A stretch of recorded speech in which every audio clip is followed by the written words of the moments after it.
हम लोग बीटीसी का जो सेकेंड चैप्टर स्टार्ट करने वाले 1.2 है। पहला जो क्वेश्चन है, निम्नलिखित संख्याओं को अभाज्य गुणनखंड के गुणनफल के रूप में व्यक्त कीजिए।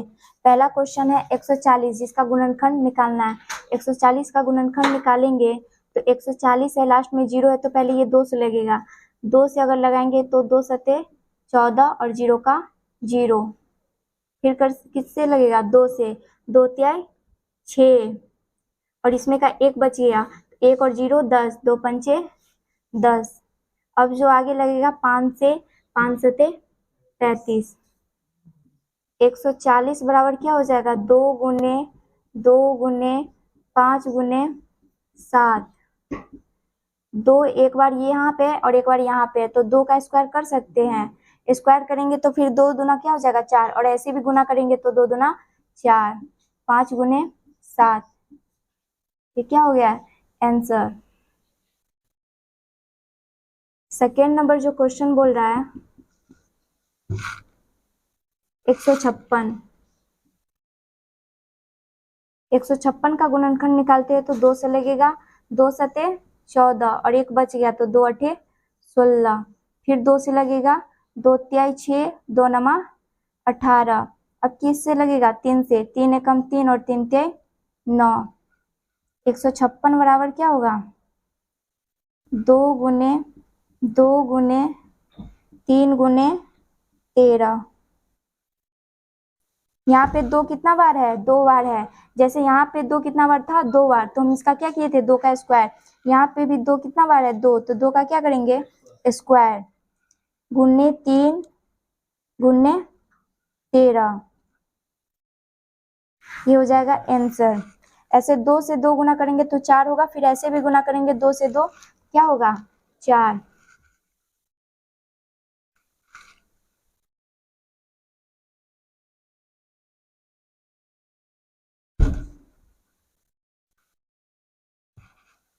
अगला क्वेश्चन जो 3, 4, 5 है वो होमवर्क में बना कर लाना है। अब अगला जो क्वेश्चन है प्रश्न 2। प्रश्न 2 का पहला क्या बोल रहा है? पूर्णांकों के निम्नलिखित युग्मों के एलसीएम और एचसीएफ ज्ञात कीजिए तथा इनकी जांच कीजिए कि दो संख्याओं का गुणनफल एलसीएम गुने एचसीएफ है। पहला क्वेश्चन है 26 और 91।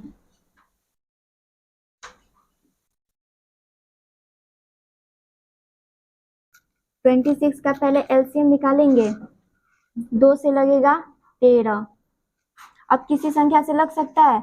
नहीं, लेकिन 13 किससे लग सकता है? 13 13 से ही लगेगा। फिर उसके बाद है 91। 91 का भी रॉप में एलसीएम निकालेंगे। ये किससे लगेगा? ना 2 से लगेगा, ना 3 से लगेगा, और ना ही 4 से लगेगा, 5 से भी नहीं लगेगा। लगेगा तो 7 से शायद लगेगा। 7 से लगाकर देखते हैं। 7 एकम 7, 9 में से 7 गया तो कितना बच गया? 2। 7 से लग गया।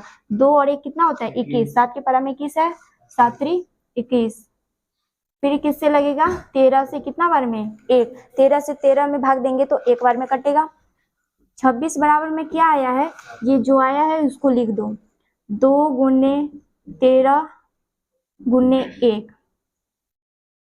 फिर 91 बराबर आया है 7 गुने 13 गुने 1। इसका क्या पूछा है क्वेश्चन में? एचसीएफ भी पूछा है और एलसीएम भी पूछा है। तो पहले एचसीएफ निकालते हैं। एचसीएफ ऐसे कंडीशन में कैसे निकालेंगे? तो इस 26 वाले में भी जो होगा और इस 91 वाले में जो होगा, जो निकाले हैं उसमें ये 13 इसमें भी है और ऊपर वाले में भी है। 13 ऊपर वाले में भी है और 13 नीचे वाले में भी है। 13 जो कॉमन आ गया, मतलब कि जो दोनों में हो, वही हमारा क्या होता है? एचसीएफ। अब क्वेश्चन होगा कि एक भी दोनों में है, तो 1 से 13 में मल्टीप्लाई करेंगे तो क्या होगा? 13 ही होगा। फिर 1 से 13 में मल्टीप्लाई करेंगे तो क्या होगा? 13 ही होगा। तो ये दोनों में कॉमन है तो एचसीएफ क्या हो गया? 13। अब एलसीएम क्या होगा?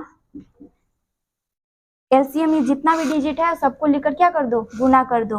2 गुने, अब 13 इसमें भी आया है, 13 इसमें भी आया है, तो दोनों का नहीं लिखेंगे, किसी एक में से उठाकर क्या करेंगे? लिख देंगे। 2 गुने 13 गुने क्या? 7। अब इसको गुना करते हैं।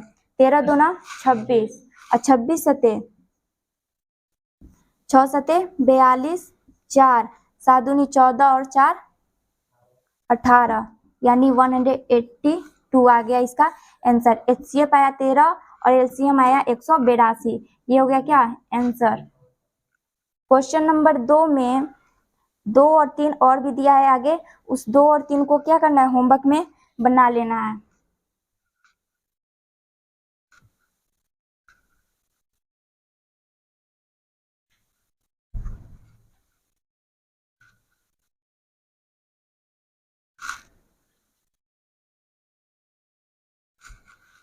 अगला प्रश्न जो 3 में बोल रहा है, प्रश्न नंबर 3,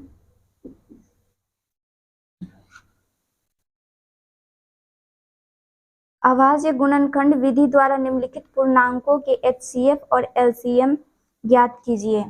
इसमें भी HCF और LCM निकालना है। पहला जो क्वेश्चन है 3 का, 12, 15 और 21, 12, 15, 21 बिल्कुल उसी की तरह बनेगा। पहले 12 का लॉप में क्या करेंगे, LCM निकाल देंगे। 2 से लगेगा 6, फिर 2 से लगेगा 3, उसके बाद 15 है, फिर 15 का निकाल लेंगे, 3 से लगेगा 5, फिर उसके बाद 21 है, 21 का निकालेंगे, 3 से लगेगा 7, 12 के बराबर में, फिर 15 के बराबर में, फिर 21 के बराबर में। 12 के बराबर में क्या है, 2 गुने 2 गुने 3। 15 के बराबर में आया है 3 गुने 5। 21 के बराबर में आया है 3 गुने 7। जैसे उसमें कॉमन 13 13 था तो उसका HCF 13 होगा। इसमें कॉमन क्या है, 3 है, इसमें भी, इसमें भी, इसमें भी, तो कॉमन क्या ले सकते हैं, 3। HCF बराबर क्या आया, कॉमन वाला HCF होता है, तो कॉमन 3 है तो HCF 3। अब LCM जो है 2 गुने 2 गुने, कॉमन वाले को कितना बार लिखना है, एक बार, 3 गुने 5 गुने 7। अब इसको गुना करते हैं, 2 दूनी 4, 4 तिहाई 12, 12 पंचे 60 और 60 सत्ते 6 सत्ते 42, 420। ये क्या हो गया इसका आंसर। क्वेश्चन नंबर 3 में 2 और 3 आगे और भी दिया है, उसको होमवर्क में बना लेना है।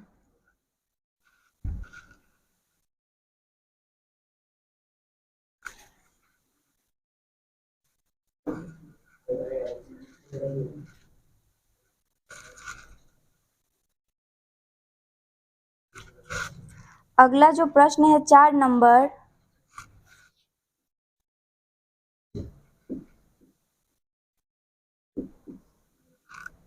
वो बोल क्या रहा है, HCF कोष्ट में दिया है 306, 657 बराबर 9 दिया है, यानी कि HCF का मान 9 दे दिया है, LCM निकालना है। LCM कोष्ट में 306, 657 ज्ञात कीजिए। इस क्वेश्चन को सॉल्व करने से पहले एगो फॉर्मूला होता है, उस फॉर्मूला को भी लिख लेते हैं। फॉर्मूला क्या होता है,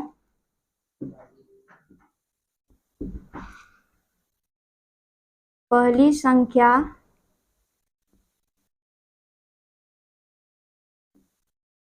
गुने दूसरी संख्या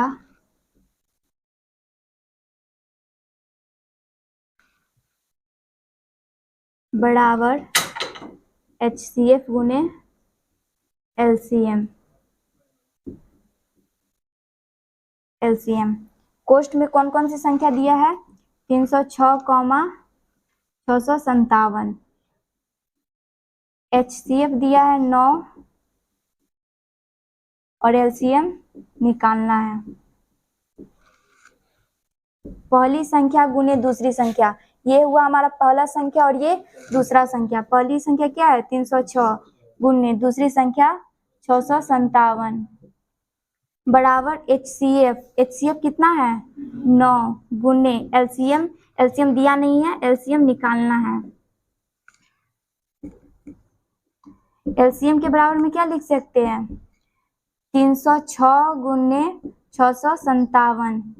9 इधर गुना में है तो बराबर के इधर आएगा तो भाग में।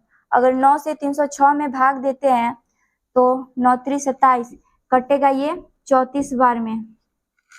अब एलसीएम क्या आएगा, 34 से गुना करेंगे 657।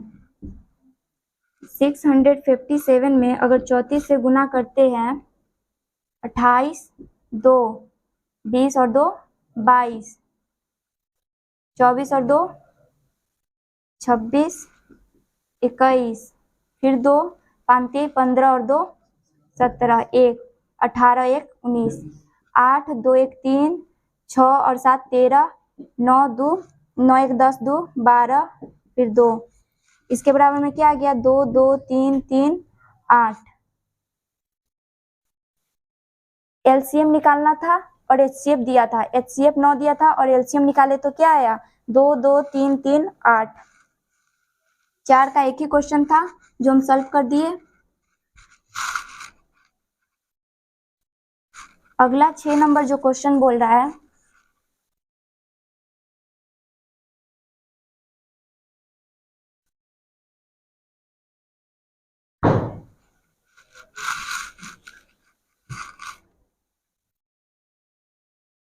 प्रश्न 6,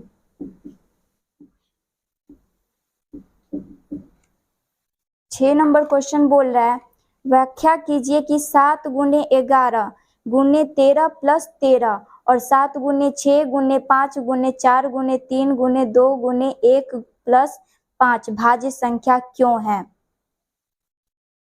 अगर इसको हल करते हैं, 7 गुने 11 गुने 13 प्लस 13, पूछ रहा है क्वेश्चन में कि ये भाज्य संख्या क्यों है। 7 से अगर 11 में गुना करेंगे तो कितना होगा, 77 गुने 13 प्लस 13, 13 यहाँ भी है 13 यहाँ भी है, 13 कॉमन ले सकते हैं, क्या हो गया 77 गुने 13 से 13 काटेंगे एक बार में, प्लस फिर 13 से 13 काटेंगे एक बार में, 13, 77 से 1 में गुना करेंगे तो कितना होगा 77 प्लस में 1, 13 गुने, यहाँ पे किसी चीज का सिंबल नहीं है तो गुना का सिंबल, 77 1 78। क्वेश्चन पूछ रहा है कि ये भाज्य संख्या क्यों है।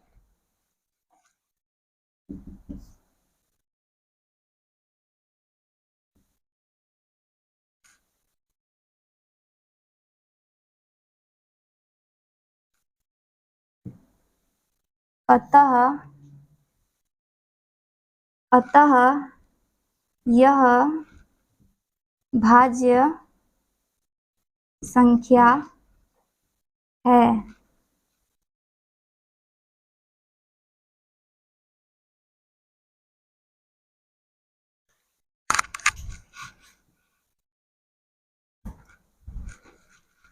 अगला जो प्रश्न है लास्ट है इस चैप्टर का, वो प्रश्न है 7 नंबर।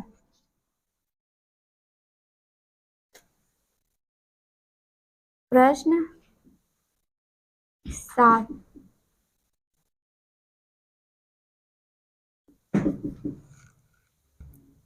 सात नंबर प्रश्न क्या बोल रहा है, किसी खेल के मैदान के चारों ओर एक वृत्ताकार पथ है, इस मैदान का एक चक्कर लगाने में सोनिया को 18 मिनट लगते हैं, जबकि इसी मैदान का एक चक्कर लगाने में रवि को 12 मिनट लगते हैं। मान लीजिए वे दोनों एक ही स्थान और एक ही समय पर चलना प्रारंभ कर रहे हैं, एक ही दिशा में चलते हैं, कितने समय बाद वे पुनः प्रारंभिक स्थान पर मिलेंगे। सोनिया है जो चलती है कितना 18 मिनट, सोनिया का लगता है 18 मिनट, जबकि रवि का क्या लगता है 12 मिनट, और वो दोनों ना अलग अलग समय पर चलते हैं और किसी समय पर क्या करते हैं, मिल जाते हैं। इस क्वेश्चन को सॉल्व करेंगे, पहले 18 का एलसीएम निकाल देते हैं, फिर 12 का निकाल देते हैं। 18 का निकालेंगे तो 2 से 9, फिर 2 से 3, 3 से 3, फिर 2 से करेंगे 6, फिर 2 से करेंगे 3, 18 के बराबर में क्या आया 2 गुने 3 गुने 3 और 12 के बराबर में 2 गुने 2 गुने 3। इसमें 2 कॉमन ले सकते हैं और क्या कॉमन ले सकते हैं? 3।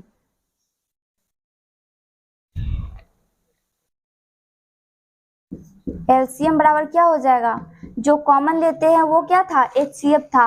और एलसीएम क्या होता है? कॉमन वाले को एक बार लिखना रहता है, बाकी सबको लिखकर क्या करते हैं? गुना। कॉमन ये है 2 और 3, तो 2 2 बार है तो इसको लिखना कितना बार है? एक बार।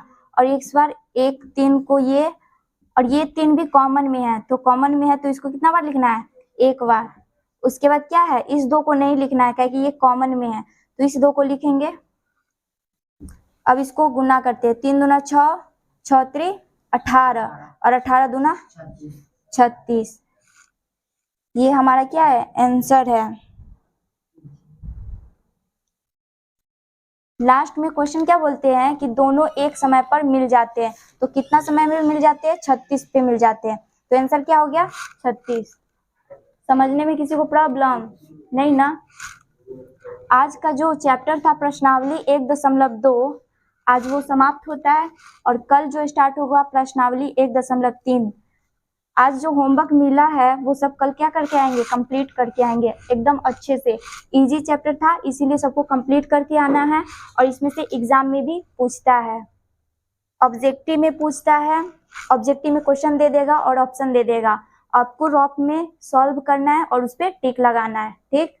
और सब्जेक्टिव में पूछेगा तो कितने नंबर वाले में? 2 नंबर वाले में।